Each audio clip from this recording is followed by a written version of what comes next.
Star Trek 57, M23, take 2.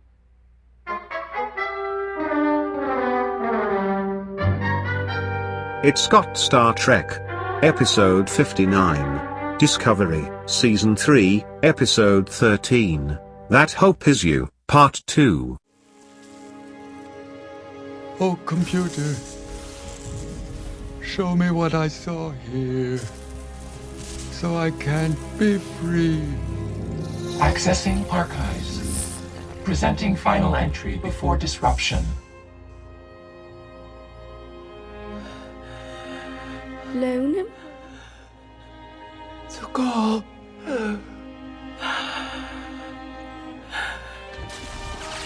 What happened to our family? They did not survive. Skull, told you not to touch the console.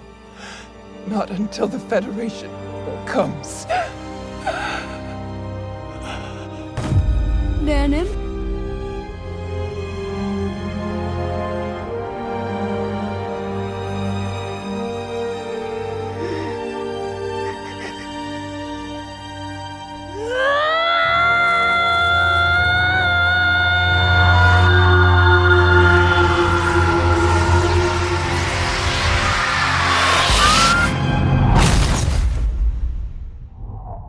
Polyploid, for real. Polyploid. Polyploid. Polyploid. Polyploid. Hello, I'm Mr. Polyploid. and welcome to It's Got Polyploid. Gormagander. Containing more than two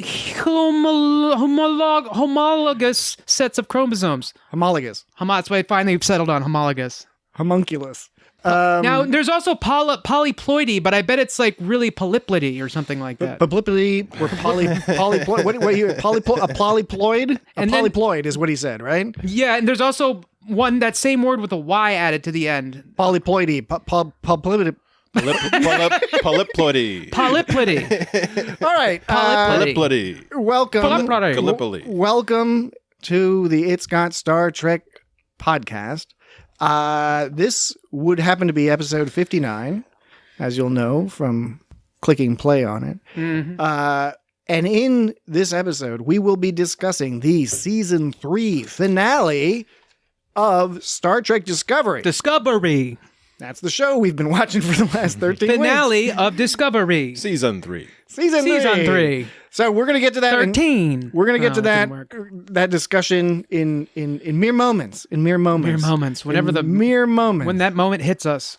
But first, Oh, I forgot. Almost forgot what did you forget? what you're about to say. What was I about to say? We didn't do our moment of silence yet. Oh, no, that's fine. We can do that later. Fuck! I thought I knew everything about you.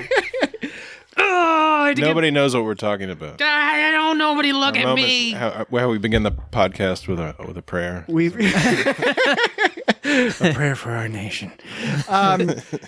No, all I wanted to do was thank everyone for following along with us over the last 13 episodes of Star Trek Discovery, and just to give you a heads up, right? Just don't forget, because some of y'all are new out there. Heads up, 7-Up. We do not only cover Star Trek Sometimes people say that. when new Star Trek is on. That's ideal. That's great when we're covering new episodes. But we will provide content.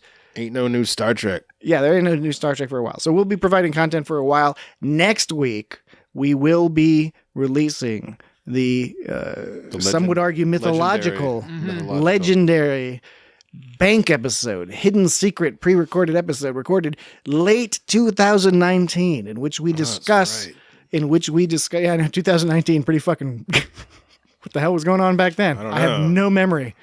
But I do know that we recorded an excellent episode on Star Trek TOS, season 2, I believe episode 4, Mirror Mirror. And we have hinted at that periodically over the Yeah, years. we pretty much built this up to like an impossible level at this point. Yeah, I know. and it will totally fulfill those. Yeah. It will totally. Your mind will be blown. I wonder, it's kind of interesting though to do the back-to-back where we are now versus where we were then to see if there's a noticeable difference. Yeah, it was pre-COVID, pre-coup. Our voices were like a lot higher back then. Like, The mirror universe. What do you think about before we smoked all those evil cigarettes. Captain Kirk? I want to play play tag. You want to play tag with me? We gotta wait till we're done with the podcast, Dan. I want to play freeze tag. Rules is rules. Yep. Anyway, so you have that to look forward to next week. And then be sure to follow us on Twitter, Instagram, Facebook, at itsgotstartrek.com. No, wait. Motherfucker. Oh, no. It's at It's Got Star Trek. Or alternatively, to clarify, at the at symbol. Oh. It looks like a little snaily thing. Wait, at the at symbol? So they're supposed to write AT and then the at symbol? No, you know that's not the case, Dan. You are tomfoolering. Tomfoolering right now. I'm tomfoolering. Okay. No, at It's Got Star Trek, it's real easy. You could also do internet searches or whatever, but no, seriously, follow us, Instagram, Twitter, Facebook. What was that? www. Instant telegram? Oh, that's the website. We can tell that later. But the main reason I want them to follow is because next week, we're telling you now, it'll be the Mirror Mirror episode. But in future weeks, all you got to do is follow us, and we will post well in advance which episode or general Star Trek topic or Star Trek movie we will be discussing on the next episode. So that way, y'all can load up that episode, load up that movie, or consider the philosophical foundations of whatever debate we might be presenting in a general topic, and have time to watch them and think about them, and then listen to us talk about them, and then get very angry. You get all frustrated and upset at the important points we're missing, but you're not emailing in because you're too shy. You don't got to be shy. Send that email in or write us on Twitter at It's Got Star Trek. Do you think it would be more enlightening if they listened to the podcast before watching the episode, or the other way around? Because we have some very enlightening, cogent kind of whatever. We do. Fancy points. We do. Some people mistake us. Who hasn't seen the episode? For goofy fools sometimes, but we do say some clever things from time to time. We sprinkle them amongst the humors. Yeah. Well, I'm betting. I would say before. I'm Watch betting, the episode before. Watch the episode. That would be that would seem to make the most sense, is to watch the episode before. But the people who are really serious are going to watch the episode before and after. I hope that's just taken as a given. So they're not going to listen to us, then watch it, then listen to us. They're going to watch the episode, listen to us, and then watch it. That's much more. That would be economical with time. It would be our recommendation. Yeah. But alternatively, if you can only watch the episode once, I would watch before or after. That's the choice. Well, before or after? Which Wait one? a minute. Wait. No. I was saying that truly serious people would watch the it episode before and after. And then, but you're saying, but the right? If you don't have time or the commitment to do that, then you may watch it either before or after, but I would personally recommend before. But that was like kind of my original question, except I had it the other way around, where it's like, do you listen to our episode before or after? But you changed it to watch the TV before or after, which is fine, but then the question still remains, which do you do first? Do you do which? I cannot identify a disagreement. No, the disagreement. You're acting like we're having an argument. No, because you said a different thing. What you said was they can choose to watch. It's a transitive property, Dan. No, I know that part made sense. That part made sense. What didn't make sense is flip the equal sign. Hey. My question is, do they watch? Do they watch it before they listen to the episode, or watch it after they listen to the episode? I was saying choose one of those. You never ended up choosing one of those. You said I'm saying you should watch the episode of Star Trek prior to listening to our podcast of Star Trek.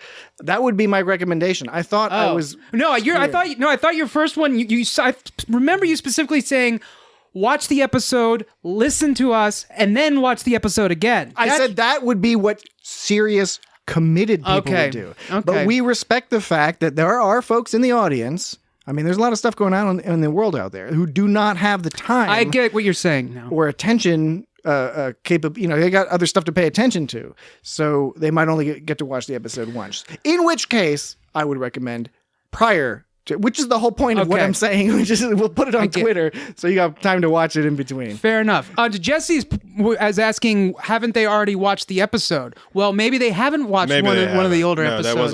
That But- wasn't a fair. I was just kind of being an asshole. You're okay. I No, I don't think Star so. Trek. I don't think so. I think you are correctly ascertaining that our Asshole-taining.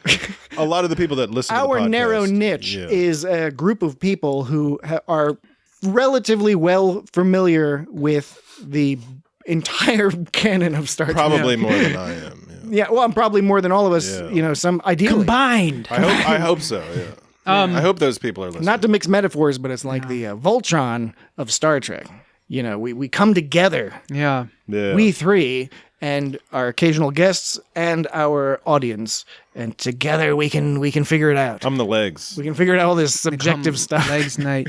Yeah, we all know We the can same. come to a variety of subjective conclusions. We all know all the information about data, but it's stronger because all three of us know it, and so no, it does that. That's not really how information works. I don't know. But kinda. we can fill each other's holes up pretty good. That's true. Yeah. That is a fair point. It's a titillating point. Do you?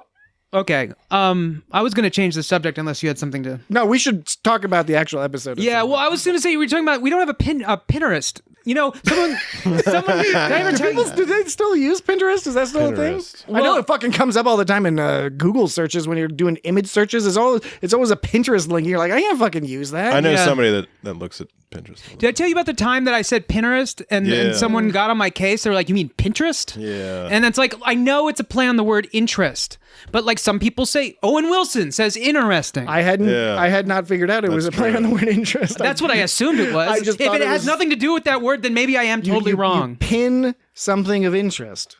All right, that makes sense. I'm stupid. Well, no, that makes sense too. And the same thing would apply. Pinterest.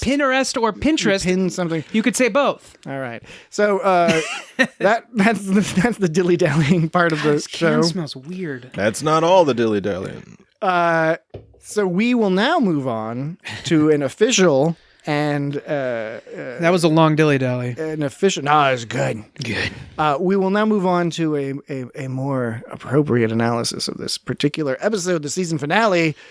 That Hope Is You, Part 2. All right. So, what did you all think? Gormagander. That's a Gormagander. That was at the top of my odds and ends list. We didn't say that was a Gormagander before. We were calling it some kind of. I was calling it a flower dragon or something. Yeah, It was oh, was far that supposed to? away. Was that supposed to be the same thing as the flower Yeah, dragon? that was that same thing. Oh, I didn't yeah. put that together up close. I didn't put that That was together. a Gormagander cub or something. or pup. Oh boy, Gormagander I feel pup. silly. I might have mentioned it was a Gormagander. Okay, Maybe well, you did, yeah. You might have. He probably knows. But it is it's, they say sentient. I say sentient. It's a sentient I'm with you, cosmos. Dan. I say sentient. Yeah. Yeah, there you go. Mid-Atlantic. Sentient cosmozoan species. And it's been on the endangered species list like longer than a white rhino or something. No, it said like the longest ever. Yeah, Did they mention white rhino? No, I was just saying like that's been on there for a long White time. rhino's probably just straight up extinct by that point. Yeah, I was just trying to think of what's been on the endangered species list the longest that we know of. Yeah, I don't know. I don't keep up with that. That's kind of a sad thing to think about, actually. Kind of thing you could look up. The computer voice did the last time on Discovery or Yeah. previously on Discovery. That was interesting. Yeah. I guess not Sakal, Saru, he had an injury, and Sakal gave him some shit to wipe his Yeah, the his face radiation off. burns. And it wasn't until the next episode I heard him. He just gave him kelp. That's Yes. all I Yeah, gave him. he just gave him kelp. Here, have some kelp. Rub it on your face. I don't know if that was meant to be a joke, but it was kind of funny. It was cute, and then it was extra cute when Adira gives the medicine to Saru. He starts getting better, and then Sukal is all like, "See, Yeah, I knew it would help." yeah. He made some. I'm glad we got to sort of get to know him a little better. Although he seems a little like, I bet he's going to be kind of like an asshole to have to deal with, outside of that place. He's going to be a real narcissist, He's going to have that like only child syndrome, like to the max. He's like a 100-year-old child. Okay. Like, I mean, he's going to be a brat. You know, He's just going to be a brat running around the mall it's going to be on Kaminar. Yeah, well, Kaminar did look like it puffed up a little bit. Puffed up is one way to put it. Advanced technologically. Yeah, there's all these flying things everywhere. Yeah, advanced technologically. Looked like a cool place. And he's probably going to go around thinking that he's the most important thing around. I mean, what did Saru ask him at one point? He was just saying like, surely you've noticed that you and I are different than the Hollows. And he responds with like, I've always felt that I was different. And stop calling me Shirley. It's like, who hasn't thought that they were different? Everyone, that's like a pretty common thing. It's like everybody in the whole world thinks they're different because that's why there's movies like The Matrix and shit like that, is because everyone thinks they're different. And that's the only way they get through like the dull parts of their life is by thinking somehow they're different. And maybe they are in a certain way, but you're not the only human on Earth. Now, everything else is not some simulation around you. They're people. I've lost track of how to apply whatever metaphor you're talking about. I think I kind of ran around with it. I think. Anyways, he's gonna think everyone's hollows, basically.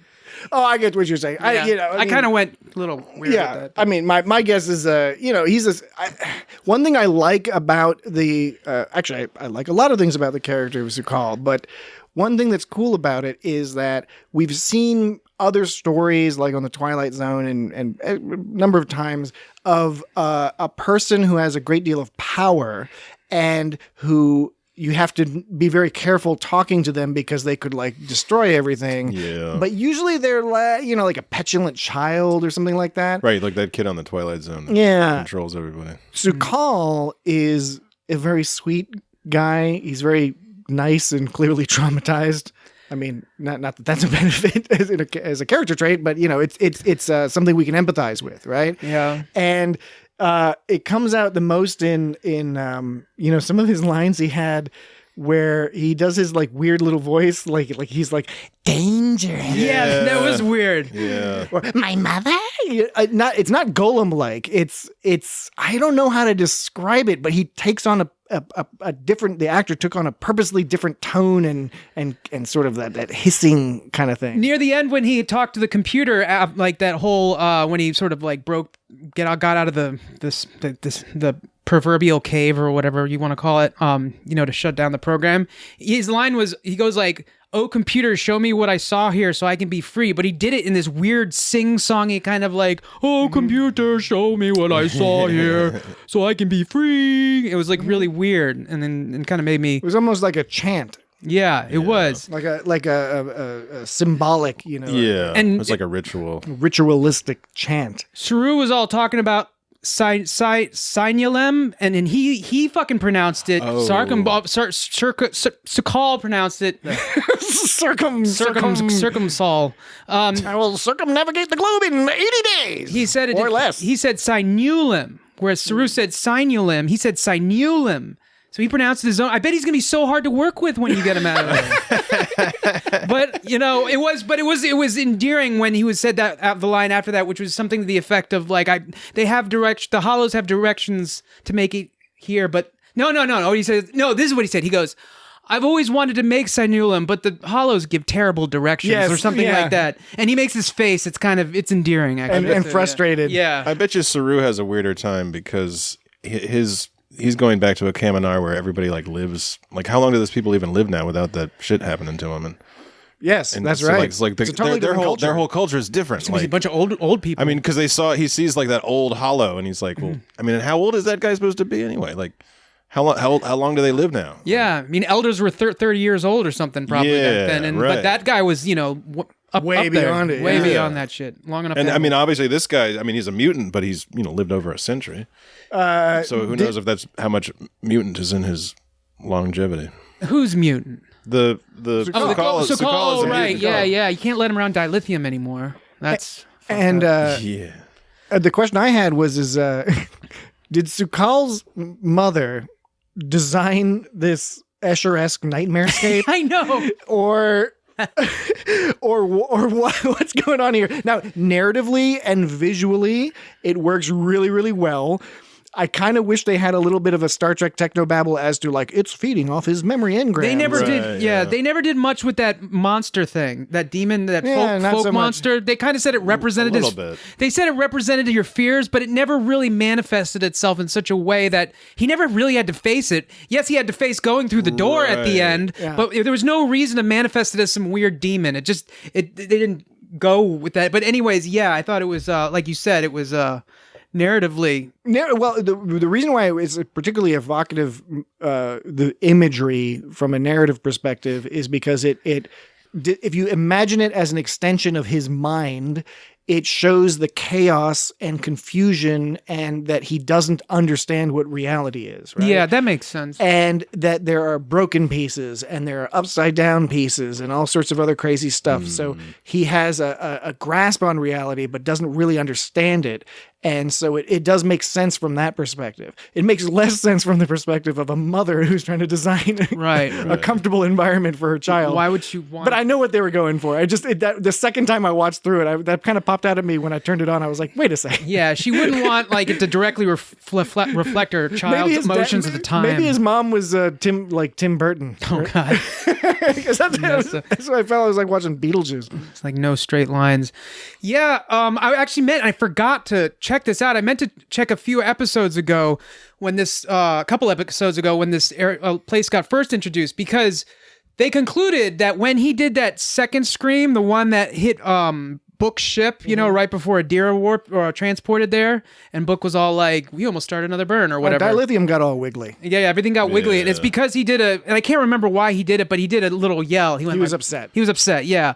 And so they determined that was the point that breached the hull in the ship that Sukal is living on, the Hollow World, right? Mm-hmm. And so the place started falling apart and becoming awful because of this yell that he gave that busted the wall down. But the thing was, from the start, when we were introduced I have no memory of this place being at all pleasant at any point. Right, and we could tell when they first got there that things were funny with the hollows. Like stuff was breaking down already. Like it was already Right. It had been going for like over a century, and Yeah, it was and wearing out. And there's always questions you could ask. For example, why if the original yell was stronger, like significantly stronger, why didn't it destroy the ship he was in or whatever? Yeah. Yeah, I was wondering that too. Yeah, why didn't it why was didn't 100% consistent? Yeah, why didn't the burn just fuck the shit up? It like blew a bunch of other shit up. Like, Yeah. I mean, he is on a dilithium planet, but I guess the dilithium, a lot of people have been making the mistake that the dilithium exploded, but that's not what they say. They say the Yeah, you're dilithium right. just Went went inert. Right, you're and right. stopped working. So the planet wouldn't have done anything particularly weird necessarily. Maybe shake a little bit. But if the dilithium went inert, was it implied that it would be? Now we're getting into who cares, but I've looked this up on the nerdiest of nerd channels. is it once it becomes? and I agree with their conclusion. Is it? Did they? So it went inert. That's why it blew up, because it fucked up the warp drives. Dilithium is somehow used to separate, to control antimatter flow. Right. And antimatter and matter can't touch because they annihilate each other. Yeah. And when the dilithium went inert, that meant that the effect it had on controlling antimatter stopped, so the antimatter was able to immediately escape and envelop the ship. Right. Okay. And so the inertness, making it inert, that actually was only temporary. That it would be inert. It was just to make it. It just made it blip. It just so happened that it blipped in such a way that made it blow. If you have a from warp the side core, effect. it's gonna be a problem. Right. Okay. I see. So You're gonna have a problem. you're gonna have a problem. So, yeah. Then, but it still doesn't really explain why a super yell didn't fuck up his ship at all, but a minor one did. But yeah. It just wore out. It wore out. It's like a bunch of people pulled at it before, and that was the straw that broke the ship's hull. There you go. One thing I was thinking, like, you fucking did it, Dan. I did it. get back to the monster kind of gives us like a literal, like a bit of like folklore from the Kelpian culture, supposedly, to kind of spice things up. I was thinking abstractly, there's this sort of legendary thing going on where this guy's like, he's like this funny like childlike being that's stuck in an enchanted castle kind of thing. Yeah. And then the other people they're trapped in there and they can't get out until they lift the enchantment. And that's like the hollow is like the enchantment that they're lifting, and then they can get out of there. Yeah. That's sort of like an abstraction of like a folktale kind of Yeah. legendary thing. That's some fucking astute Whoa. shit.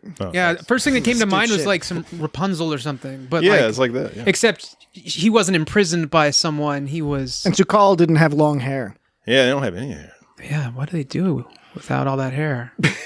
Maybe they got hairy butts. Yeah, hairy butts. Hairy They butts. got some hairy butts. Maybe they have some other kind of face ridges that are different in such a way that it's like hair. Didn't the elder have some beard action going? There was Some sort of mustachy, He weird. did have something that made him look grayer. What kind of species was Adira? I think Human. No, when she showed up, because remember in the Hollow, yeah, I think they were like that butterfly thing that like they had in earlier season that in season 2. the princess, that queen or princess that comes on and she helps becomes them. the queen. That's yeah. right. Who does the just warp forget what her technology. name is, I'm like forgetting her Pua name. or something. Yeah, Pookie. Napua. But they're like Pookie. those whatever those that planet is. They're sort of like On which episode? Butterfly type people. It's in a you meet her in a short trek and then she shows up in like maybe second season. Yeah, towards the end. Before they go into the wormhole, she's helping them out. She helps with the warp core stuff because she can do dilithium And she's magic. she had met Tilly for I forget why, and no spoilers, but it's in one of the short treks. But what is Gray supposed to be? Is he a Romulan Vulcan or a Vulcan? or Navaran. I guess we would say Navaran at this point. Okay, according to space.com, weird. Space.com, I know that. I go there all the time. Yeah, it's weird talking about Discovery. It said Adira shows up bringing radiation meds, and the Hollow simulation has her portrayed her as whatever Zahian. Zahian. Yeah, Zahian, that's right. The Queen of Zahia. Queen Pookie of the Zahians. Queen Pookie. Queen Pookie. But yeah, Gray, right? She was a Navaran, I guess, right? Or he was Gray's Navaran, a- sorry. Yeah, Gray was Some kind of Navarre I mean, when I was watching it, with a nice blue hair. God, I'm gotta get better at this. Like, I We keep all do. fucking the pronouns up. with Gray, I of course was watching it and was thinking Vulcan, but then only after watching it a couple times, I reminded myself, oh, he's a Navaran. I guess Right. would be the appropriate thing to say. These days. So you don't know. Yeah, it could be Vulcans or Romulans, Or- which came from the same place originally, anyways. Or it could be, honestly, you could argue the Hollow was so old that it would just do a Vulcan. I guess in a lot of ways, it's a meaningless distinction in some sense. Because he wasn't. In fact, he was acting normal. It's weird that the Hollow can give life to something. Well, that's the other thing, because there must be something strange going on with how Gray is functioning in the Trill whatever, because like the hologram picked him up and made him appear. Yeah, so I could see, I guess, the hollow, super hollow place looking inside of Adira and saying, hey, this is what's inside their head. Let's simulate something based upon their thoughts and their desires and things like that. Oh, here's this person. Let's make a hollow of them. Now it's kind of like, but it's fine. Why not? Why the fuck not? But then at the same token, how does that manifest itself as a self-aware Gray? And now, is it supposed to actually be Gray? Is that Gray? It's Gray. It was Gray enough that Gray didn't want to go back to being non-corporeal anymore. He was getting hugs and shit. Like, yeah, right. So Dr. Hewell hugged him, and he was like, could "Whoa!" see him. And so I think there wasn't any funny business in terms of what they were implying. I think they were implying that this is Gray. This is not meant to be some simulacrum, some proxy of Gray that is supposed to act like Gray but isn't actually Gray. yeah. Because Adira would know that anyways if it was, because inside Adira's head they would be like, "That's not fucking Gray. It's an imitation. Gray's inside me still." So somehow they're able to suck that out. Now, I guess they were saying, well, we'll figure out a way to make you human again. And it seems like this was some relatively old tech from 125 years ago that was able to do that. So it seems like it wouldn't be too hard to make that happen again. But is it one of those situations? And Star Trek often has a situation, though, where someone will come up with some brilliant shit to solve the problem. But that brilliant shit also means like, wow, that's some groundbreaking They are from the technology golden you came age of through science. that you could have changed the universe with, but you're only going to use it to win this one episode. So it wouldn't be out of character for Star Trek to just be like, I found this all very interesting because as much as I did enjoy the visual representations, I thought it was cool to see these characters presented as different alien Star Trek species, but it sort of seemed extraneous. Mm-hmm. It seemed extraneous. You work backwards, you think maybe they just wanted to have an opportunity, which was excellent, to have Doug Jones not have to wear the makeup and be able to fully emote. Yeah. And I applaud them for that because I think he's amazing. But I think that was more a meta thing that they just wanted. It seems like that's what they wanted to do, and they worked backwards from that to create this conceit. It's just sort of a weird. Otherwise, it's just kind of a weird, sort of surreal, like costume play or something. And it's fine. It's not a big deal. Wearing outfits, but it is. It's the kind of thing that kind of tugs at the back of your brain, and you're like, wait, what? How does this work? And then they took it a step further with this having Gray be manifested. And I think it's cool. I'm very interested where they're going to go with this, because presumably we are going to see in the next season some examination of what's going on, what's different here that is causing this. Is it because Adira is human? Right, yeah. Is it because the Tal symbiote had a relationship with these two hosts, and there's some confusion there? There's a lot they could explore. Was it the chaos of the situation surrounding what happened? Yeah. Because when they had to make that switch, it was... I will say... Although that seems less plausible. I'm very much looking forward to where the story goes. I think they have a lot of opportunities to do more exploration of the sort of the trillness and I think it's truly cool. It is truly cool. But I also think this is an example that it happen sometimes in narratives where you have a place you want to get to, but there's either not enough space to tell what you need to tell, or the other option is to not mention it at all. And I think they were a little bit inartful in how they had this whole sort of subtle thing going on in the background with Gray disappearing and then kind of coming back. Not much happened with that. It seemed to just sort of be attempting some character development, and I'm not sure that I preferred it to just having Adira be a character who's helpful and awesome. Gray is awesome, and Adira gets the opportunity. They get to talk with Gray sometimes, but like Obi-Wan Kenobi. And then to continue the story next season when there perhaps will be more time to focus on it, because having those little chunks in an episode here or there kind of was a little problematic for me. Yeah, I remember you mentioning that because it happened in this episode, like you just said, and you had mentioned a couple episodes that it had happened there too, where at the beginning there was a short little sort of exchange where I think Paul Stamets looked at where Gray was supposed to be standing or something and addressed him as if he saw him or something, and so it was.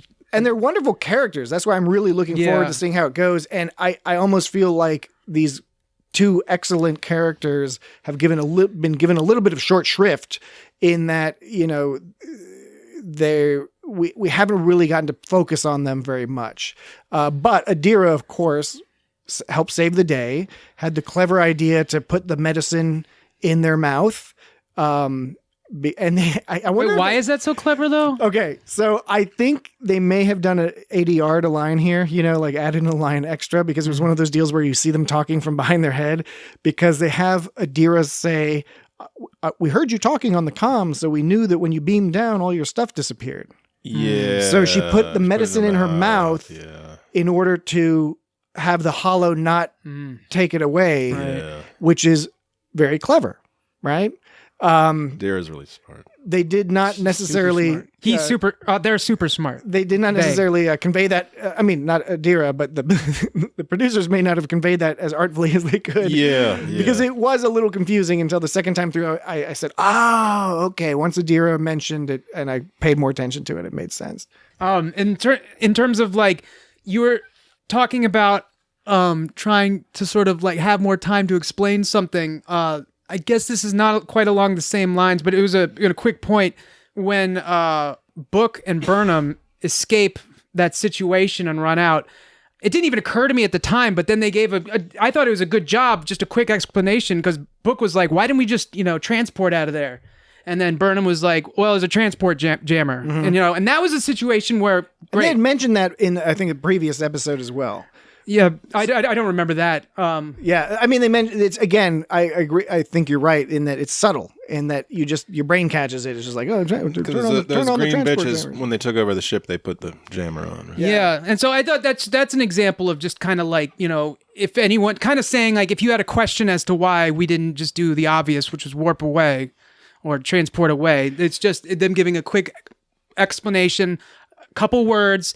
And, you didn't have to make any kind of long convoluted thing for why it happened, but just at least an acknowledgement of what happened, which is kind of like sometimes, they're doing, I think, by and large, they're doing a really good job with this aspect of things with, putting in subtle things like that. Like, for example, as we know, at the end of this episode, Burnham becomes captain of the Discovery.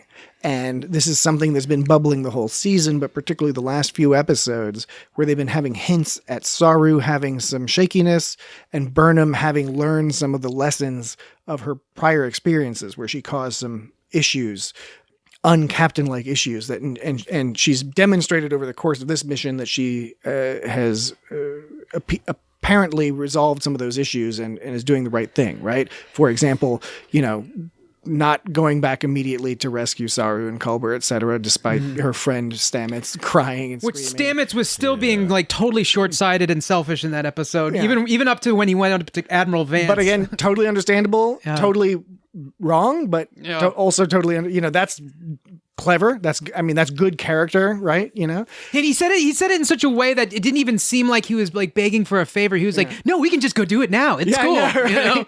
But the what they did very subtly, I think, I'll provide an example of this subtleness, and you tell me. You two or the audience. You tell me. The audience. We'll wait for the audience's You'll response. tell me how subtle you think this is. Subtile. They end this episode, and Burnham goes right into her catchphrase, "Let's fly."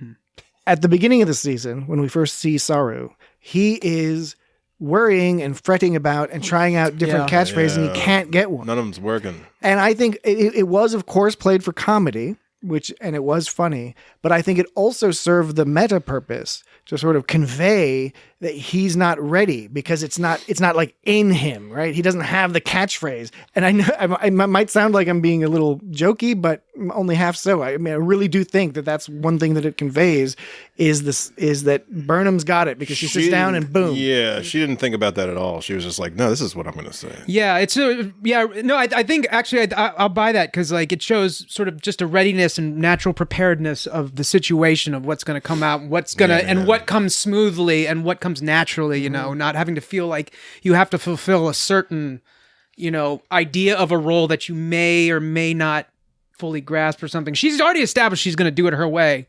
And people are going to say, and that way is going to be totally badass. Yeah, it's going to be awesome. And they accepted her anyways. And so that puts her in a good spot because like she doesn't have to worry. She still has to worry about being a captain and not being too much of a troublemaker. But at the same time, she feels pretty confident probably at this point that she can push some buttons. Whereas Saru never wanted to do any of that. And the one time Saru tried to act in some sort of self-interest, he got you talked about that. Yeah, when he wanted to go to center of the nebula or whatever, and then Admiral Vance was giving him shit. Yeah, he's like, no, sorry, no, you can't do that. That'd be bad for morale. Yeah, right. And so Saru was like, oh, you're damned if you do and you're damned if you don't. So what are you gonna do out in this crazy Federation war? What are you gonna do now? If you're gonna argue that self-interest, do you think actually now made me think when Burnham went to save Book from Hunhao, when we met Osira, Talor, we know what happened to Talor. Yeah. When she wanted to leave, and that was episode was a point of a sticky wicket between. I'm not even using. That's a cricket term. Yeah, I'm not even doing it right. When Burnham bowl some wickets. When Burnham and Saru kind of strifed over that, would you say that her desire to like leave the situation to go save Book with Giorgio, do you think that was purely selfishly motivated, or do you think there was some kind of bigger picture she was looking at? Well, he had the black box. Oh yeah, right. She has the excuse of the black box. See, it complicates it because there obviously was a personal component, but in that case, it was also the black box, which she had faith in that would help them determine what they needed to determine. And the conflict she had with Admiral Vance at that point was that he disagreed, or at least didn't think it was worth the efforts that she was willing to put into it, the risks she was willing to put into it. Yeah, and I guess when Saru wanted to go to the center to visit the Kelpians, like there was probably some self-interest there, but there was definitely, a valid reason, I guess, there too. So I don't know. Yeah, no, that's a good point. It mirrors it in a similar way. It's a similar example. And she seems more determined to sort of like, I'm going to do this, and he probably could be pushed to that, but he is a little definitely more hesitant to go in that direction than she is. Yeah, he likes getting orders.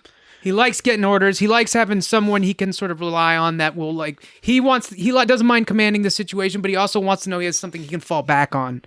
And Burnham doesn't fall back on anyone but Burnham. Yeah. He's like, I got a degree in economics. I got a degree in accounting. I got a degree. Burnham's like kicking guns out of people's hands and shit, and jumping off of turbo lifts and landing on the return of the turbo lift. I know, right? That turbo lift shit was nuts. That's like some kind of Wonka Vader shit. Some Wonka Vader. No, and then you see all like the extra space inside of Discovery that you were always talking about. Like it's like this cavernous like. There was a split second. I thought, wait, are they on the Federation space station? Yeah. Like it would look like this, like the Star Wars, that much space where we're in the Death Star. Like, exactly. Do the turbo lifts really need all that much space and all those directions? I mean, is there even that much room on the ship? That's another thing. This is a common complaint on the internet about Discovery. Because it's been a long time since I looked at that 1701D technical manual, but like I'm not sure if that's how they worked on it. It didn't seem to be. I think they were just they had the big sort of cetacean proper shafts, the cetacean tanks. Yeah, but that was different.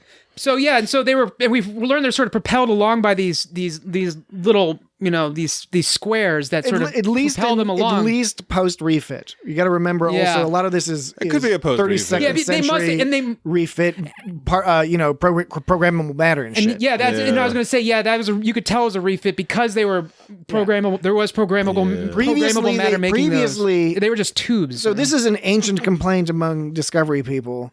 And I will freely admit, it does aggravate me. It does not aggravate me as much as it seems to aggravate some others who will use this cavernous space to like bring down all of Star Trek. Yeah. All of Star Trek is fundamentally undone by those SJWs and their gaping cavernous. Maybe they just think it's too vaginal or something. I don't know. That's what they're afraid of. Yeah, because they're fucking losers. This vagina's too big. It's just too big. God! Oh my God! Oh, my word! I can't feel my word. I got a tiny wiener. Well, it just seems like they should make a bunch of tunnels the size of those squares, or at least what was there beforehand. It's just all this dead space. What they previously showed on Discovery, it was rails, but going through that same cavernous space. Right. So it was already pissing people off. Now, that proves the only difference here is that it's those programmable matter rings. And the programmable matter rings, maybe you could tell yourself, it's like, oh, well, it could redirect dynamically on the fly or something. Like, no, it's based upon an older thing that was like stationary tubes that just like had all this space around them. And they seems like space. All that space is unusable now. It seems like they would need less turbo lifts if they cut some of that space out. You got them instant transporters too. Why do they need turbo lifts at all if they got the? Well, maybe for fire exits, I can understand that. No, but I'm saying like if they you don't need so many. If they cut some of that space out, they could make the ship a little smaller. They could need less turbo lifts, and they could have even more science labs. And by using less turbo lifts, that would cut even more space out. Do you see what I'm saying? You see what I'm saying? Where it's like, we cut the space out. We need those turbo lifts. I know they could have filled that space with photon torpedoes. No. What I'm saying, you're not letting me finish. I'm saying, what I'm saying is, if they cut some of those turbo lifts out, they'd need less space on the ship. They could make it a little smaller, and that would cut even more space out because now the turbo lifts are gone. Now the extra turbo lifts. So first that dead space is gone. They need less turbo lifts because the ship's smaller, and now they don't need as many turbo lifts, and that takes more space out to make the ship even smaller than that. And now you got at least I see what you're saying, at least 3% efficiency somehow increased. See what I'm saying? Because the more turbo Baby, you got lifts, a the more stew going. space, and the more turbo lifts to get to those. Yeah. See what I'm saying? Yeah, totally. Yeah, data core. That's a complicated. Discovery problem. has a data core. We happen to know that there are a number of engineers in our audience, and we would welcome emails at they got- feedback at itsgotStarTrek.com. Help us out with that shit. Or on social media at It's Got Star Trek, explaining, justifying, or arguing against How science works. the cavernous programmable matter turbo lift zones. I will say that it didn't bother me as much in the short treks because I didn't get as much of a scope in that. But in this one, there was a scene. It was after she jumped on it. Then it cut back to Book and Zara fighting it out. Then it cut back to Burnham. And it was so much space. It was insane how much space there was. Like, where's all this space coming from? How is it taking them this long to travel from one end of the ship to the other? Yeah. So those turbo lifts are pretty fast, you know? Yeah. I will say, all that being said, I said, I'm starting to pick up your verbal tics. I will say. Do I say that? Well, you just said that a couple times. I say. Well, you say on the other hand a lot. On the other hand, yes. Or 6 of one, half a dozen of another. No, you don't say that one so much. Well, pip, pip, cheerio. Pip, pip, cheerio. Bog standard. I know it's because on the other hand, because then I always want to go like, on the other hand. On the other hand, On mate. the other hand, which is from Good on ya, mate. which is, what's his name from Reservoir Dogs? Yeah. What's that, 4 Rooms? What was that guy's name? Yeah, Tim Roth. Tim Roth. Tim He Roth. goes, on the other Tim hand. Roth. Tim Roth. Or maybe that was Pulp Fiction. I Tim don't Roth. remember. Well, he was in both of those. Yes, I'm just saying that line of him going, on the other hand. Well, he had a British accent in Pulp Fiction. What the point I was making? Well, the point I was making was that he says on the other hand, and I want to say it in a terrible British Tim Yeah. Roth accent every time he does it, and I resist myself. The point I was making was that despite all the silliness with the turbo lift stuff, He set was that supposed to be aside. American in Reservoir Dogs, wasn't he? He was. There was one time he's one of those guys that does Fucking a horrible American accent. Fucking shot. His accent broke a couple times. Whatever, he's a good guy. In Yeah, still good. The thrust of the point I was making The turbo thrust. was that despite the silliness of the geography of the turbo lift, accepting that as a given, the scene was really exhilarating and exciting and awesome and had some cool things going on. My favorite one being the Book double kick. Yeah. After Zara insulted Grudge and Book, sort of punched him and then did this weird, I don't even know how to describe it. He sort of jumped up and kicked him with both feet at the same time in the chest. Some kind of drop kick. Did he hold on to the ceiling or did he just do it? I can't remember because it looked so crazy and I saw it a couple times. Yeah. I just thought it was awesome. It kind of funny. It kind of came out of nowhere. I was like, "Whoa, there goes Zara." He was just so useless. Yeah, he fucking bounced He off. did the classic bounce off of something on the way down. Yeah, he bounced off that turbo lift. I just thought that character was kind of useless. Yeah, He was just kind of there to be like a mean kind of shit. Yeah, you're kind of right, Sorta actually. Ultimately, you know? yeah. And it's like, why did this guy come back? And it's like, and he wasn't even that good. He was supposed to be keeping an eye on them when they were held prisoner. And it's like, okay, let's put the entire bridge crew together in the same room. And then they figured out how to, they worked together and they figured out how to get out of there. Using Morse code. He did figure out how to escape that carnivorous ice, though. Yeah. So he's like some kind of tough guy. But Yeah, right. But that's not a smart guy. yeah. Yeah. I agree. I think Zara. Forget what he had to do in these particular episodes. I think that's the kind of character that, if we're talking Deep Space Nine, We're talking Deep Space Nine. Deep Space Nine styling, they would have kept him alive, and he would come up every now and then to be obnoxious or harassing, and maybe he'd become charming, and then maybe he'd become an asshole again. But he would be available. Maybe he never comes back, but he would be available. If they want to just have him pop in, do the world pop building. in. I will say the same thing about our good friend Osira, Right. Yeah. who sort of unceremoniously just gets killed.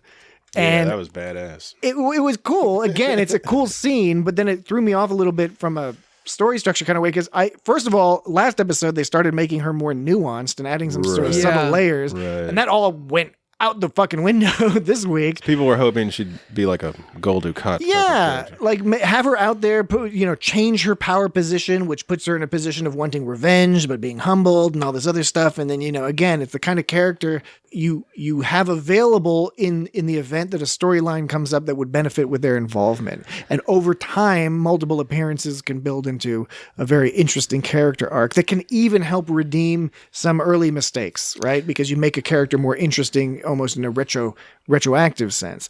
But they killed her, so presumably that's the end of her. Well, it was a weird scene because that was the data core, and suddenly there's this white room data core. It feels like kind of strange, but whatever, it's fine. But then there was the weird programmable matter booth in the corner, which I didn't really know what the deal with that is. Programmable matters all around. Maybe it was supposed to replicate suits of armor or something. I don't know what.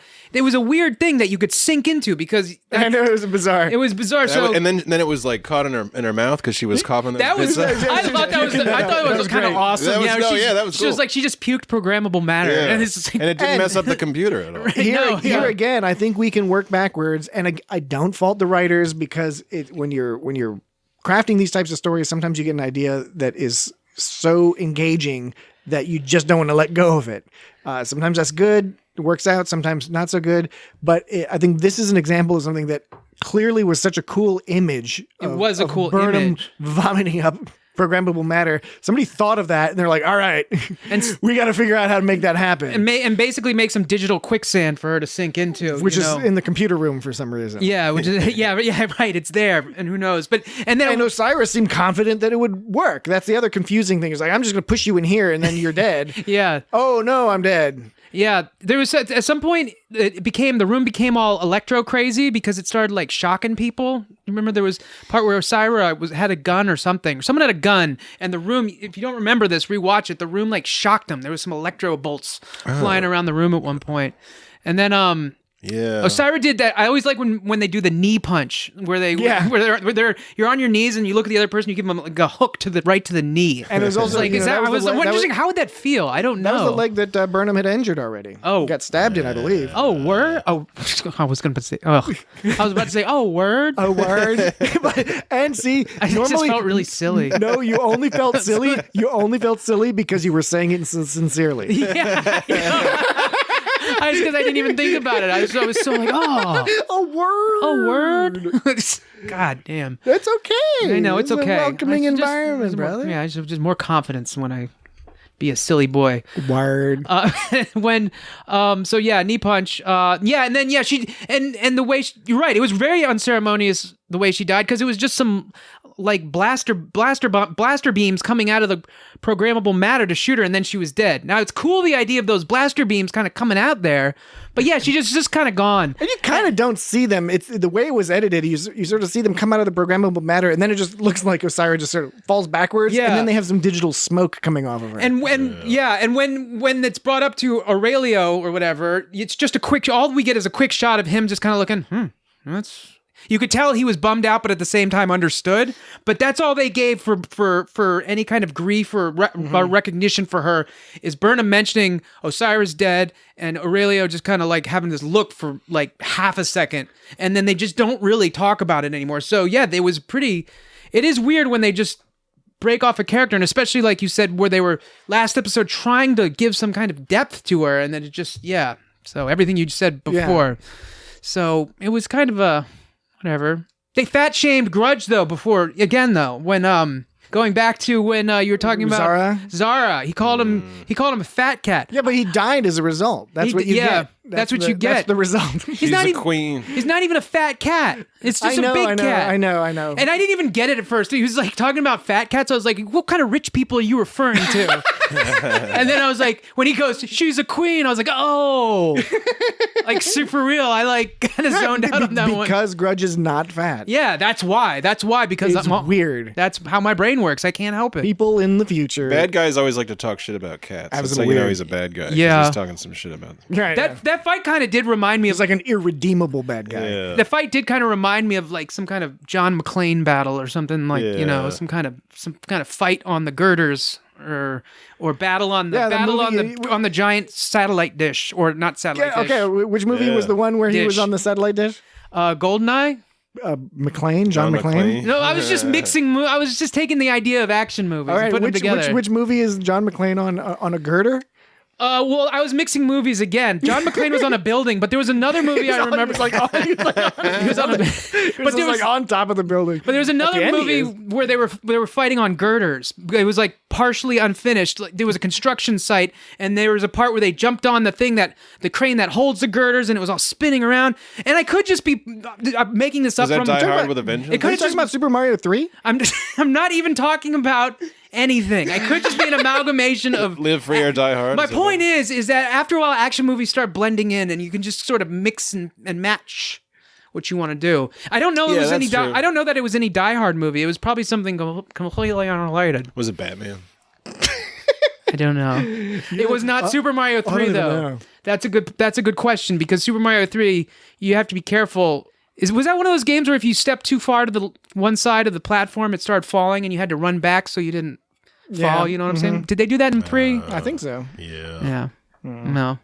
Fucking Grudge, man. We should have seen him. We should have seen a last shot of Grudge. So I was going to say I have a list of unresolved topics. There's one in particular that I'm pretty sure you're going to bring up. Well, we'll just talk about Grudge for now. If we want to save the other ones, but what's the deal with Grudge? I was kind of hoping we were going to learn some shit about Grudge by this point. Like Grudge was going to turn into some creature and start like doing things or dancing.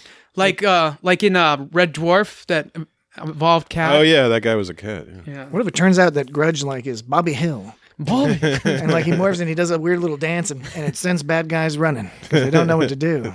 I'm your little candy boy. What is it he said? Propaniacs. I love how Peggy she insists on calling them the propane maniacs. Propane maniacs. And it's funny because she insists on it because it's her idea, and it's also that makes it sound so much more malicious and horrible and insane. Propaniacs is fun. We're maniacs with propane. The propane maniac. The propane maniac. Because the day before Thanksgiving is, in my opinion, the busiest shopping day of the year. I had a teaspoon of orange juice. So it's not your opinion, Peggy. I think another thing to talk about is, and I know it's at the very end of the episode, but it applies more broadly. They ended the episode with that quote from Gene Roddenberry, where he says, "In a very real sense, we are all aliens on a strange planet. We spend most of our lives reaching out and trying to communicate. If during our whole lifetime we could reach out and really communicate with just 2 people, we are indeed very fortunate." Which is, you got to wonder, why did they add this to the end of this particular episode or to the season?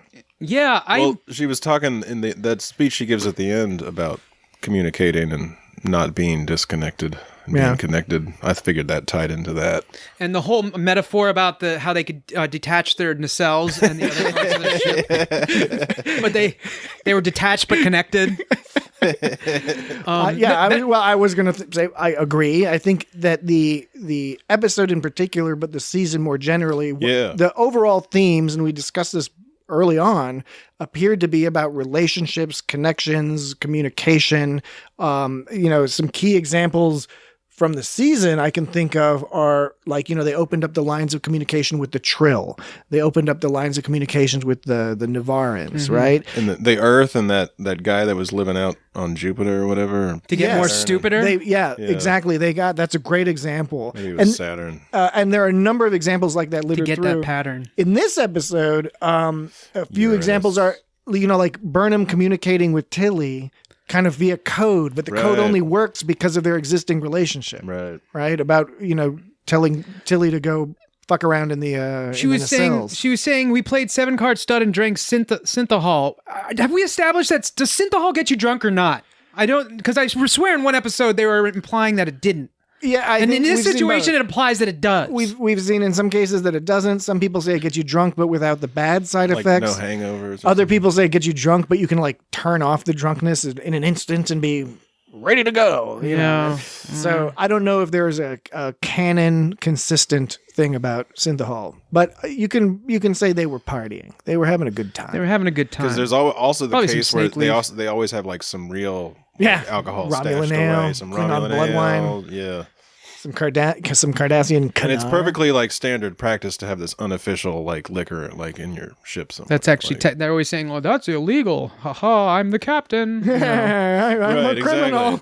Yeah. I can abuse my power. Many people have died on my watch. Not all justified. I agree. Well, so your conclusion about the quote at the end, it did seem. Did we? I know a secret because I read an interview. Okay. It's not that much of a secret. Well, One could have concluded what the deal is. Okay. I think it was Michelle Paradise, one of the producers, when asked about it, she said that came late in the process. That wasn't like in the original script or anything, but when they were in post-production and putting it together and they understood that this episode was going to be airing right around this date in time, which happens to be, January Okay, so it's 8th, or it was January 7th. It was more aired. topical than it was canon. It was in some ways a meta-topical thing about encouraging connectedness and communication and just the general vibe of wouldn't it be cool if people were fucking nicer to each other? Because when I read that, I was like, oh, that's nice, but right, I didn't really make any direct connection. But I do think to the episode. I think it applies in a. I mean, I could be putting too much into this. And granted, this was before I read what Michelle Paradise had said. But Burnham has to communicate with Tilly. She communicates with Vance in a sort of code, where she's saying, "Trust me, let the Discovery go. Trust me, I'll handle this." They had to communicate with the Morse code in that one. Yeah. Oh, good. I didn't remember that one. And they just kind of knew what was up. Yeah, that bunch was able to function as this team. They were able to improvise, and when one was like, "Hey, can you cut that out?" Like one of you trying to get us killed? And he's like, "I don't care about you." Yeah. And then they're like, then the guards or the regulars are like, "You stop it, you stop it." And they're like, "Get him, bow." And then that's when you're on the same level, baby. Yeah. Dan's excellent pantomime. Yeah. My dantomime. Saru communicating with Sukal, Culber, and Culber and Stamets and Adira, and I think you could find a lot of examples if you really dug in there. So Book and Stamets communicating with the Spore drive. Yeah, that was interesting. That whole idea of Stamets or a Book doesn't just communicate; he connects. I kind of thought that was a cool way to differentiate the empath sort of abilities. I mean, I guess I don't know. Would Counselor Troy be able to do that? Would it beta any kind of beta? I think they were implying no. Yeah. So the thing about empathy, though, is. The thing about empathy. Well, let me tell you something about empathy. Y'all might not know this. I mean, it's a pain, but I'm like one of the most empathetic people. All right, I get it. So, Dan, I feel you on that. Yeah. Oh, hey. Yeah, you caught that one. Go fuck yourself. Well, empathy bad. Like when something bad's happening, Troy's going like, or Yoda will be like, "Oh no, it hurts my soul because all these people died." Right? It hurts them. So that's a connection. I feel a great pain. Yeah. So there's that connection, but I mean, it's not this. Books is different. Book can actually get in there. He can get in there. He can get his fingers all up in the fungi. He get up all up on tickling those mycelial spores. Well, there was also a strange communication. So when Burnham looked at Stamets at the end, when Stamets was connecting with Culber and Adira, Stamets kind of brushed her off, but it probably seemed more like Stamets was just trying to come to grips with what had happened. Because then in the next scene where they're clapping when Burnham is now the captain, you see Stamets clapping and he's got a thoughtful look in his face, like this is probably for the best, So there's kind of some like evolution of sort of, that was kind of an evolution of forgiveness, I think, that sort of went with that. I think also, and again, forgive me if I'm just imagining or reading too much into it. I would buy the argument that I am. Don't forgive me. Make me try harder. But the vibe I've gotten over this season is that you've got the plot going on. You got all sorts of fun adventures and stuff going on. But the fundamental thematic message was you benefit the more relationships you have, the deeper those relationships are, the more trust there is in those relationships. The more you have of that, the more you are likely to be successful as a group. And throughout the season, they talk about rebuilding the Federation, but that's a metaphor. That's a placeholder for the idea of, no, you have these people who are agreeing with each other, trusting each other, interacting with each other, mixing with each other, connecting to each other. And that's what makes you strong. And the weakness is when that goes away. And that's what happened with the Federation when it got disconnected from its empire, basically, and couldn't travel as well. That caused the problem. That caused the weakness. And that was kind of reinforced in a nice way at the end when Sahil showed up at the end. Lieutenant Sahil. And standing with his head so fucking proud. He was so fucking proud. Yeah, it felt so good for him. I know, his chin was all up. He was all so proud. And so managed to connect with this guy who's been in it before he was even officially Starfleet, but he mostly dealt with He was too old to start out as an ensign, so they made him a lieutenant. He's like, you're too old to be an ensign. He was just dealing with couriers, basically. He was dealing drugs. He's dealing drugs. He had to get by somehow. He's a nice guy. But, he needed a little something on the side. You get a little bored of that bird alarm clock. You can change the color as much as you want, but if you're not on some heavy, sort of future 32nd century snake leaf, you're going to get bored of that clock real quick. I would have made some kind of pinball action happen or something. Programmable matter pinball. Programmable pinball. That might be annoying. Even if it worked exactly like a pinball machine, I think I might get annoyed if I knew it was programmable matter. I know what you mean. You want the flaws to be in there. You want the something natural, like it's like an playing evolution. Video game pinball is not as fun as real pinball. Yeah, it's totally not. So the future people are in this situation. It's all over the galaxy where everybody is just not connecting and not communicating, and it takes a bunch of time traveling weirdos that are super positive, and they're from the golden age of science. And they know all about communicating to like come in with like this sort of fresh outlook, and everybody's like, we don't know how to do stuff, and then like all they do is like, well, listen, just communicate with people, and like all of a sudden like these things just magically resolve. They have to listen to the old ways is what they right the old ways. Well, so communication that didn't actually go anywhere, which is probably fine, is when Burnham was in some shit last episode, previous one, and she contacted her mother, and that the Navarian fleet showed up. That was because of her message to her mother. Yeah, that was because I didn't put that together. Did they outright say it? There's a little, like a brief line. I didn't catch it until the second viewing. Okay, because I was wondering if that was more just like they showed up from the message.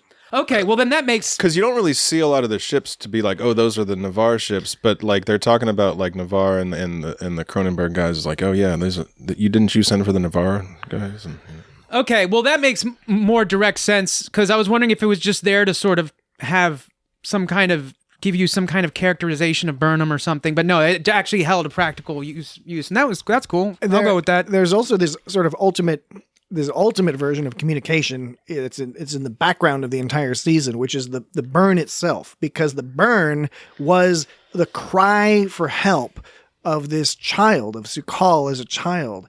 And that wave, that's what Adira explained, is that fundamentally the Su'Kal's connection to the dilithium, which we can discuss in a second, that propagated through subspace, just like a subspace message, and that's how it got through space. And it's a cry for help that it took 100 and some years, but it had to be resolved. It had to be. It's like a communication. It's a call and response. You talk, and then the communication is not. It doesn't count as communication until there is somebody who responds. In other words, that's the communication, right? And it wasn't until the Discovery was able to show up and help out Su'Kal and help resolve his issue and rescue him that it completed that form of communication, which presumably will then lead to resolutions of the problems caused by the burn in the first place. I mean, metaphorically, it's pretty cool, right? But at a certain point, I don't want to pick hairs about like stuff, but at a certain point, when is that a saying? Split hairs. Yeah, split hairs about stuff. I don't want to split stuff. At what point do you kind of go like, okay, come on. Like, okay, what do we know? Su'Kal is a polyploid. Su'Kal is a dilithium baby. Because he's a polyploid. He's connected to dilithium, and dilithium has a subspace component. So part of dilithium can manage and do subspace. So his scream traveled at the resonant frequency. Now, the resonant frequency, if you're in a room and you hit a certain note on your bass guitar and all the shit shakes, Isn't that resonant frequency? Yeah, it only works with bass guitars. though. Only bass guitars, no other instrument. No, it's just easier to make it happen with a bass guitar. But so you hit that note that makes, all the loose walls shake and the snare drum Or go like when nuts. the wind blows against the poorly built bridge and then the bridge shakes itself apart because of the resonance frequencies. And so this resonant frequency, he screamed at the resonant frequency and it made dilithium go inert. And there's a resonant frequency of dilithium subspace components. So that means if you scream through dilithium subspace at the right frequency, you fuck up like all sorts of dilithium shit, which as a side effect, because it's used in warp drives, blows a bunch of shit up.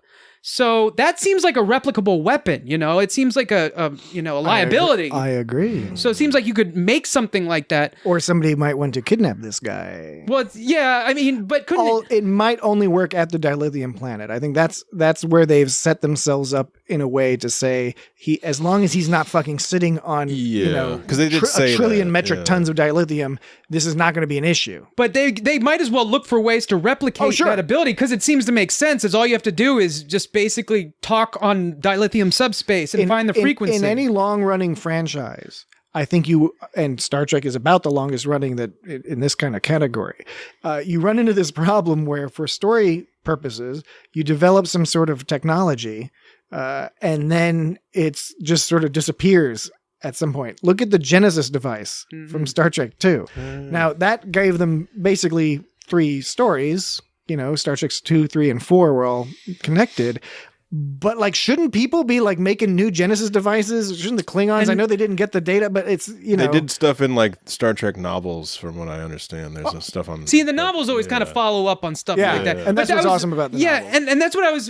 I think I was making a point earlier, similar to that, which is Star Trek often introduces some idea to win the episode that it's like, oh well, this could change everything, but they kind of let it go. They did a good job, I think, with the spore drive, in that by having them travel to the future, that at least gets rid of the issue of them having the spore drive after that period. But yeah, this whole, we'll have to see where this goes. Because one question I had is, are they just going to go to Quajon and just hire a bunch of people to be they're going to be the new pilots? Because the technology of the mycelial, the spore drive does not seem to be the issue. It's the piloting of it, right? Yeah. So now presumably they know Book can do it, and they have access to other people who can do it, who are on, by the way, a planet that's been suffering under Emerald Chain rule for a while now, and needs a way to get out of that. So now you can hire those guys and install these spore drives on a lot of ships. So that seems very obvious to me. So I would like them to at least touch on that next season, where it's not just Discovery. Maybe they're the elite and initial one, but then they're at least working on figuring out how to equip other ships with the spore drive, because now we know that other people can do it beyond Stamets. Having a spore drive is the advantage of it's better. It's more efficient and can travel farther faster, because it kind of jumps. It doesn't, as far as we can tell, does not rely on a scarce supply of something, and it cannot be blown up by talking to subspace at the right resonant frequency. Yeah. And finding that frequency probably isn't that hard, because I think it was there was a Mythbusters where they were seeing if you really could break a wine glass and have it stab you in the... No, it was a Wesley Willis reference. You couldn't break a wine glass by screaming at it. I think it was the singer Ronnie James Dio. I think it was him who did it. But he had all these crystal wine glasses or something, and he was picking different ones and flicking them, and he was like, nope, not that, not that, not that. And he eventually found the one he liked, and he started singing into it, and he finally it worked. He was able to break the glass by singing into it. So if Ronnie James Dio can do it on a wine glass, some computer can figure that shit out on dilithium subspace. Yeah. And so then that's not a problem if you have the spore. It seems like the spore drive, all in all, this is the way forward. Well, again, we haven't seen new versions of Genesis. Who the fuck knows where the Nexus is? The Nexus is floating around out there. The Nexus. I mean, it can't be that far away. The ribbon? Huh? The ribbon? The Nexus ribbon? Yeah, the ribbon, the gibbon. Star Trek Generations. Yeah. Maybe they'll see Kirk there. Yeah, and Guinan. some weird Picard childhood Christmas house from the 1800s or something. There were a number of mistakes in that movie. And that would freak me out. Man. That was weird. I was like, what's that Oogie place and he's in? the Vaseline on the lens making it all foggy and that was strange business. A strange movie in retrospect. Let's watch it again. Yeah, well, we should. We'll watch that soon. We can discuss it. Okay.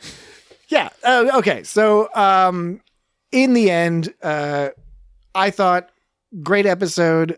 We nitpicked a couple things here or there, right? But I thought it was fun. Again, production value is great. Oo didn't die. I was about to be, I would have been pissed if Oo died. Yeah, because Oo that was fucking rough. rules. Yeah, and they were setting it up for her to die, and it would have been extra fucked up because the only reason she had to go by herself is because everyone else was too weak. Yes, like she knew how to. She was awesome and could make it. And so I was like, they better not fucking kill her because she's awesome, you know. Yeah, and the sphere thing.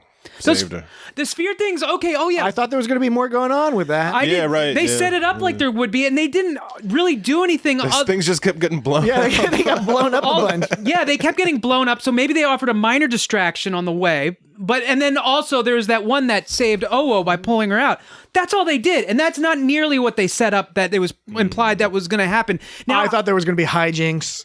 Yeah, and I thought they were going to be influenced by the whole Buster Keaton thing, where they would be doing all sorts of like pulling rugs out from under bad guys. I can't say I'm disappointed that they didn't. I really wish they'd gone that. I guess they would have had a good reason. It's like, what? This is not how you fight. They did the two voice thing with at one point too. When the one was dying after it saved Oo, it did like the weird voice, and then it did the woman.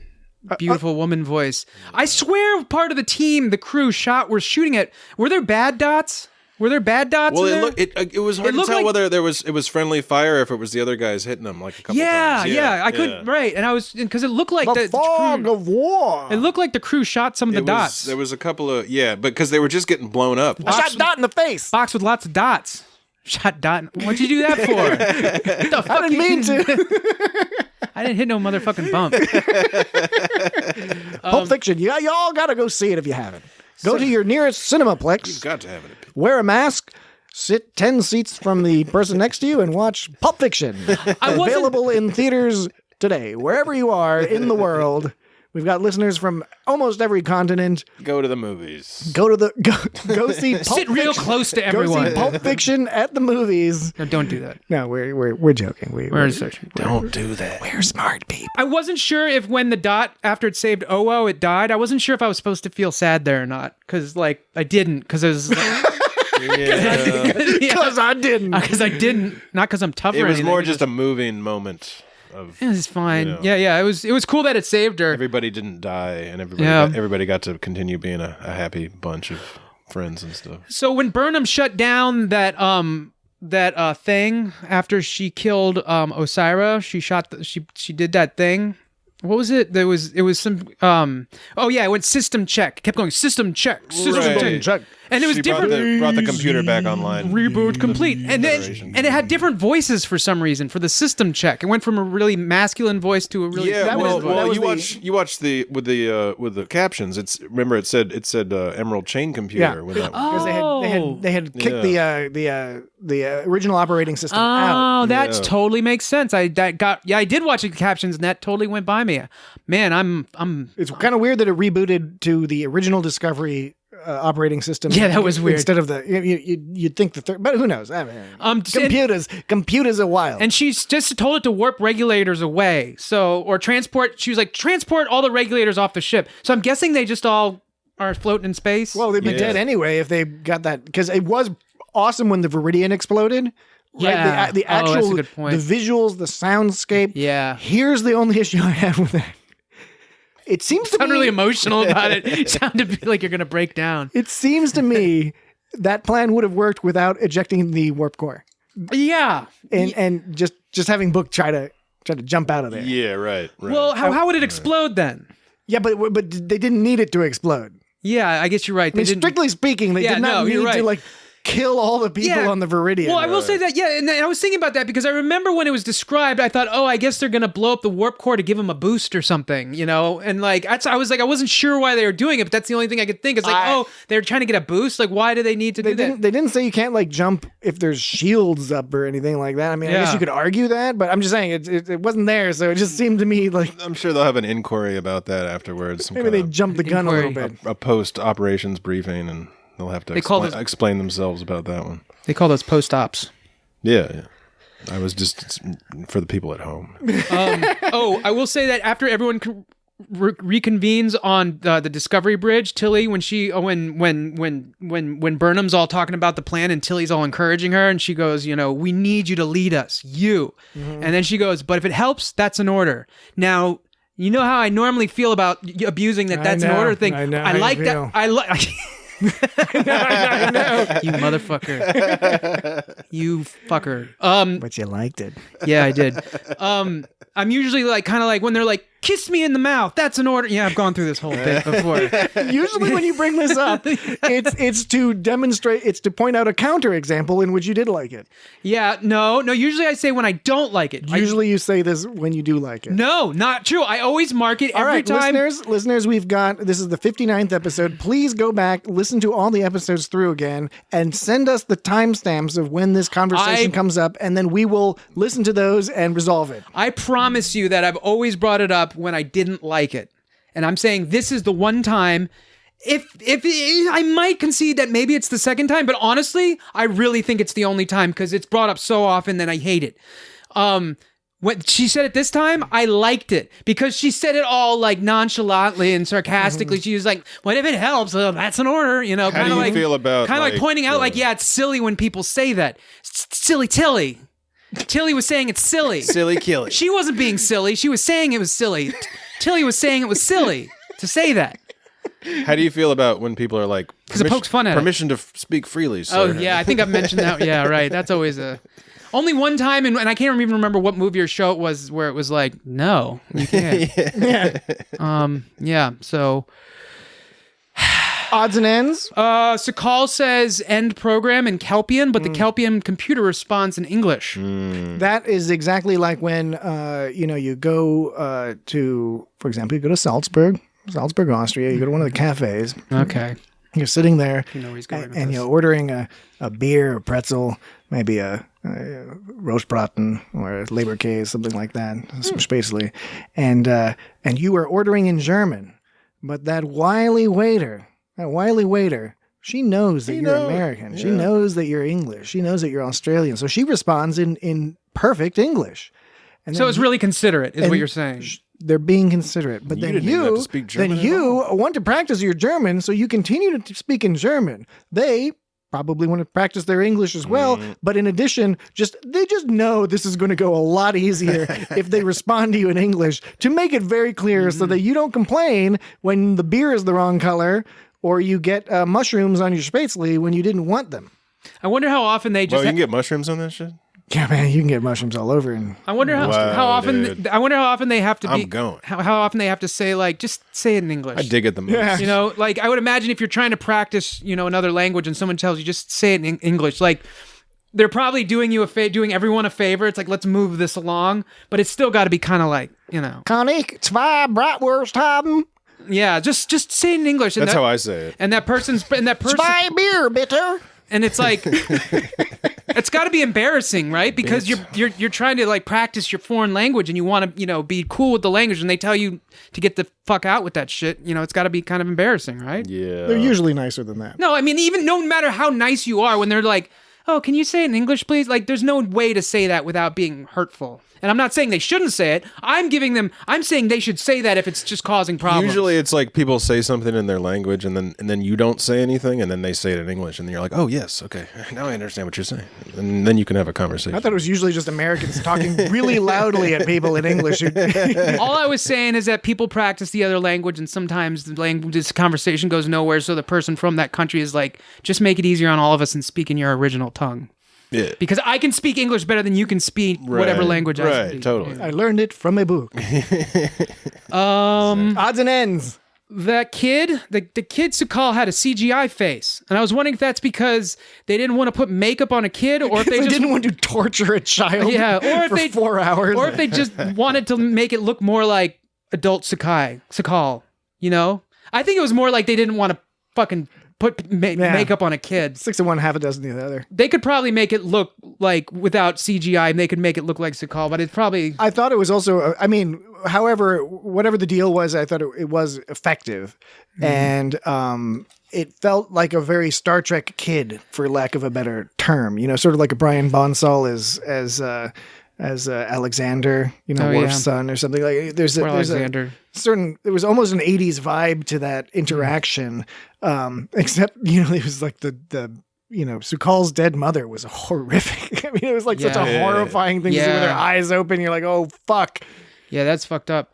I can't remember their deal. Like, he wasn't born on the planet, but he was super young when they went there. I can't even remember why they went there. No, I think they and why everything went to shit. I think he was born on the planet. Okay, because he was talking about being in the outside world, so I guess he was in the outside on the planet. Yeah. I think the implication is they landed on the planet and then were able to survive for a while, but then eventually things started like not working or whatever. Yeah, I can't remember why. Radiation built up over time or something like that. Yeah, I couldn't remember the specific reason, if they even gave one, for why they went there in the first place, and you know why it got crappy. I don't know, but I guess why it got.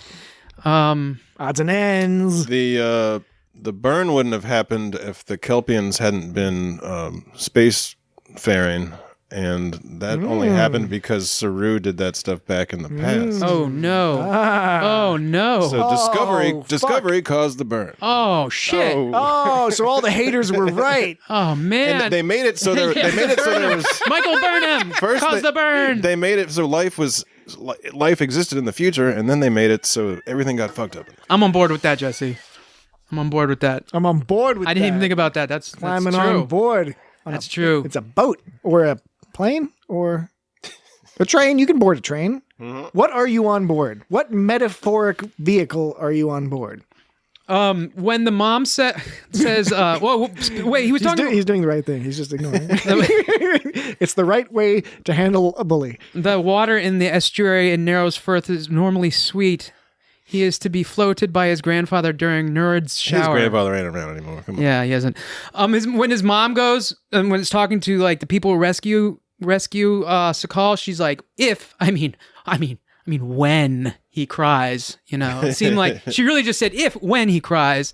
It seemed like she really made it a point to say that. Like she was calling her son out as being like, he's like, this kid cries a lot. Yeah. He's got problems.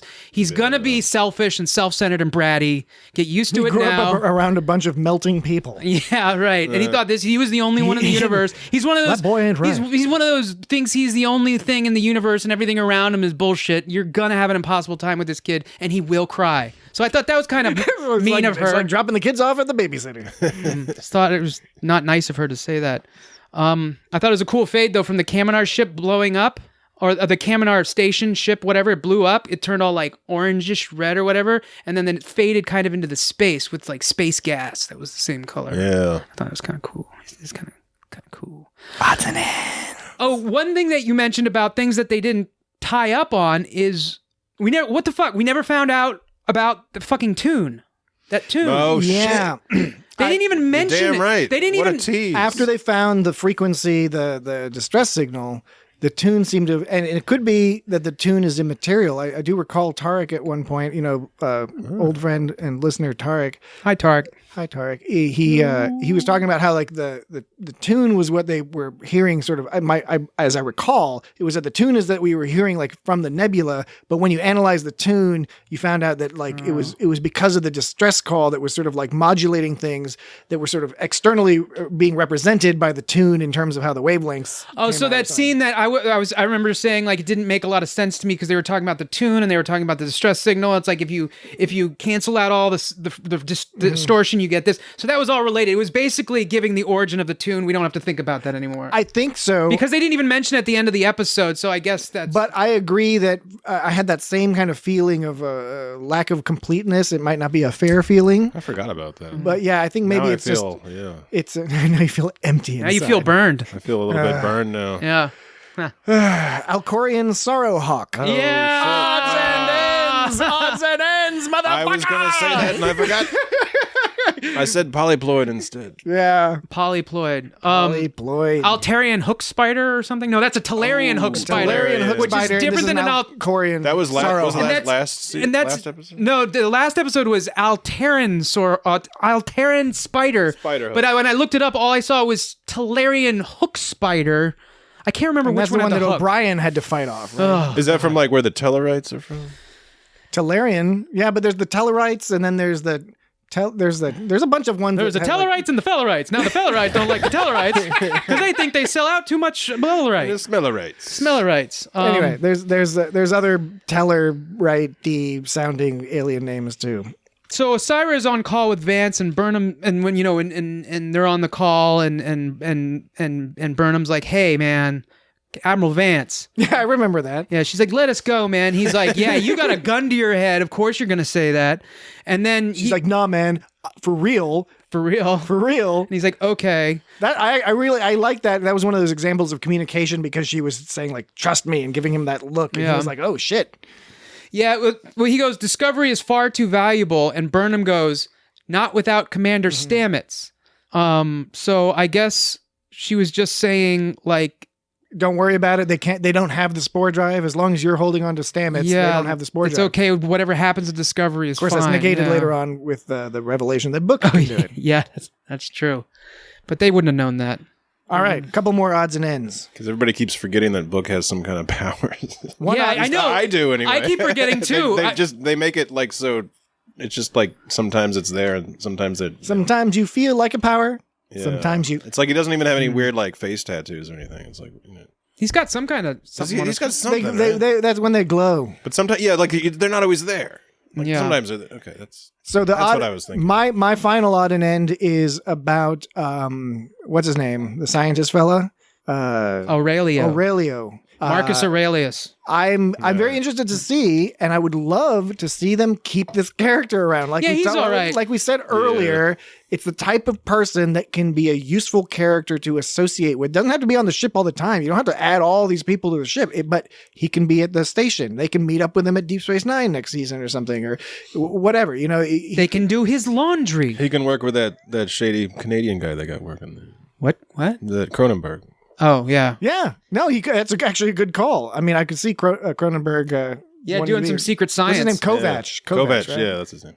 Anyway, I just curious about where that's going to go, but hopefully they'll keep him around because I do like that character. I think they could grow that character. Yeah, I agree. Yeah, he weirded me out at first, and he still weirds me out a little bit. But Which is fine. that doesn't mean I don't like him. Doesn't mean I don't like you, Aurelio. So they shot at the primary shield emitter because Osira knew that what was disguised as a secondary deflector array was actually a primary shield emitter. And that's what you shoot at to take the shields down. But wouldn't the shield emitters be shielded themselves? No? Is that some kind of flaw? It's like the exhaust tube in the Death Star. It's like I make a lot of Star Wars comparisons. when the self-destruct mechanism gets hit and blows itself up, like that kind of thing. Well, that's a little... Does that ever happen? You're talking about the Audi 5000s where you crash in the back of them, their gas tank explodes? I'm just saying, like, you got a shield Gremlin? emitter. You got a shield emitter. Wouldn't you want to shield the shield emitter? I don't know. But with what? With itself. Smaller shield emitter? No, it's making the How shield. would you shield the shield emitter? Because it's making the shield. But maybe it's got to stick it out that way instead of back this way.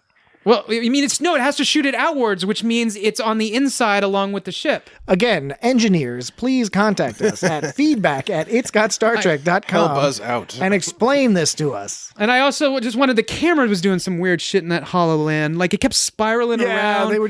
They were going back to bad habits. Yeah, the demon thing, especially, there was when you saw the folk demon or whatever, the folklore demon, that was kind of like...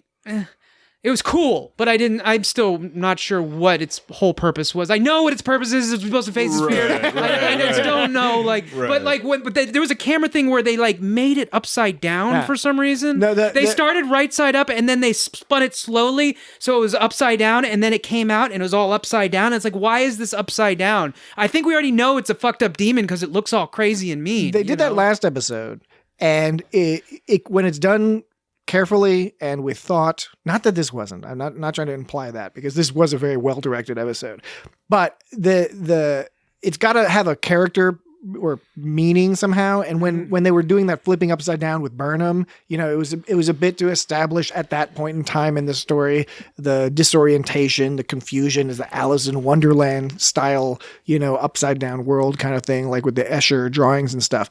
I just don't think they needed to do it again a few more times. Yeah. That's I think it's like kind of pull back a little bit on that, which they've done largely this season. But there's a few points where they're like, all right, because there was a couple episodes last season that I was getting, and I don't get motion sickness like this. It's called vertigo. I was like, all right, this is too much. And usually it was when they were just all talking around a table and the camera's all like, yeah. This was nowhere near that problematic.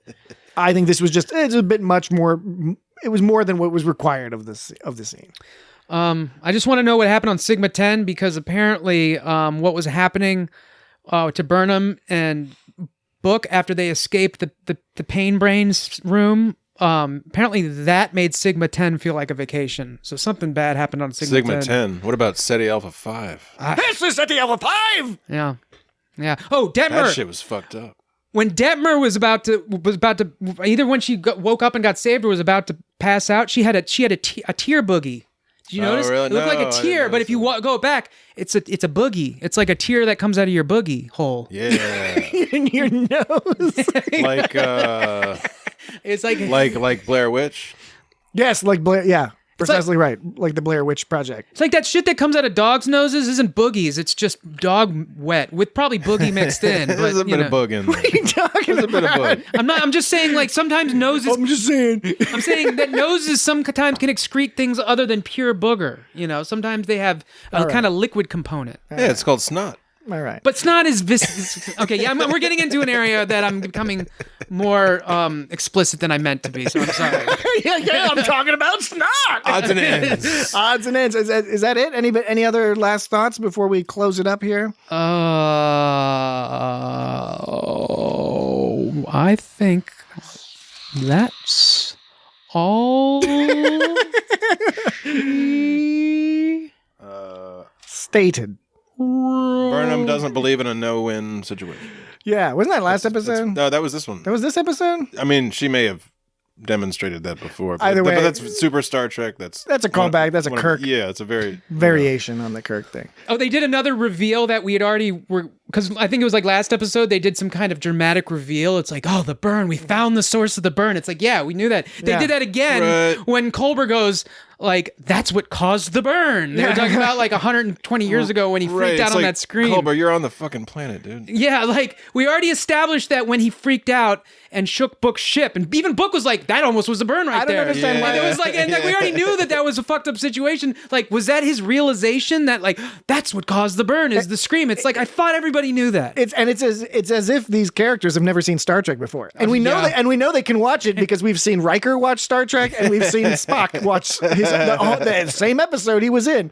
In both of those cases, that proves canonically that Star Trek characters can watch not only other Star Trek episodes, they can watch the episode they're currently in to gain information. I didn't get what your bit was. You're talking about in the pilot. It's a really good bit. In the pilot where like they were watching an encounter at Farpoint where Riker is watching what happened in the first half of the episode. Like in Spaceballs. Yeah, like in Spaceballs. And then there's that episode of Wink of an Eye where Spock is watching the landing party, but he's watching like the episode. We see the landing party land on the planet of fast people, and then Spock is watching that episode. And Riker watches an episode of Enterprise, doesn't he?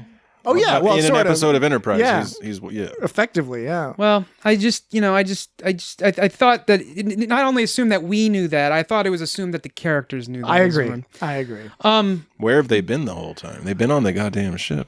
You know, a lot of people complain about it. I mean, there are people that complain about modern Star Trek and, you know, the way it's presented and stuff like that. But what's with this widescreen? 16:9, go fuck yourself. Yeah, it's the dramatic style. Is it simply the Discovery's not even 16:9. It's like 2.85 by 1 or something. I mean, this is a long discussion we don't really have to get into, but I was just thinking, is the dramatic style, is it all just the dramatic style in general changed since back when Star Trek? Oh yeah, there's changes and, you know, there's pluses and minuses to any of that sort of stuff that you because there is also the Orville Witch actually does sort of imitate an old, but it purposely imitates an older style. And what they do on the Orville, when people say they want a style, I think too often people don't actually analyze and break down what do they mean by that? What are the component pieces of that? And what Seth MacFarlane was able to do with the Orville was he captured a few key things about the Next Generation, and which was also largely true of Deep Space Nine and Voyager, which is the directing style was the camera was locked down more often.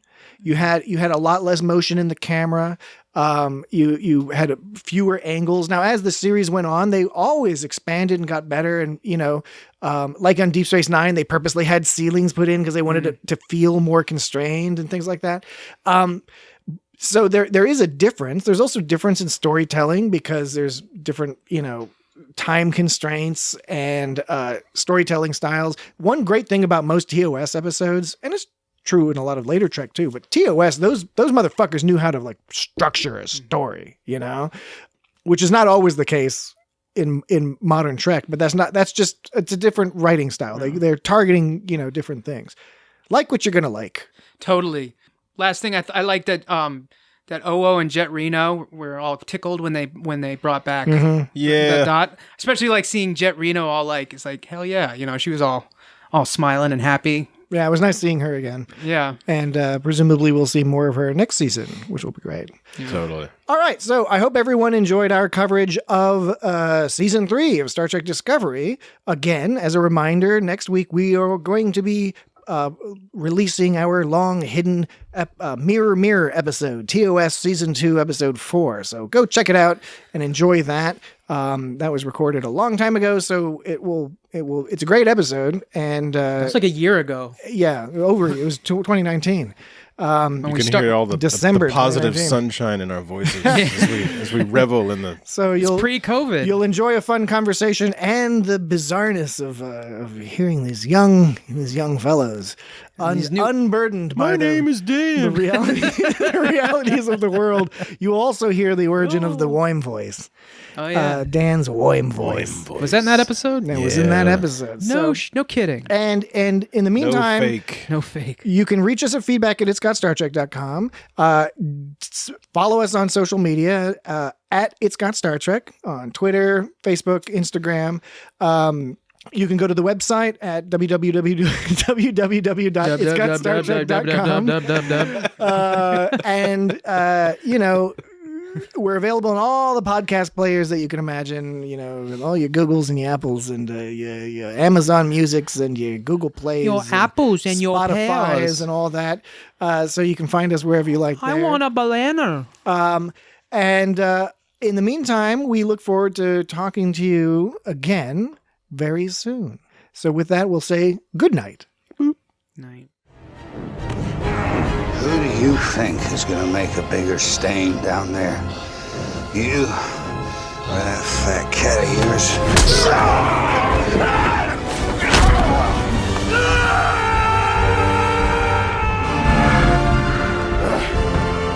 She's a queen!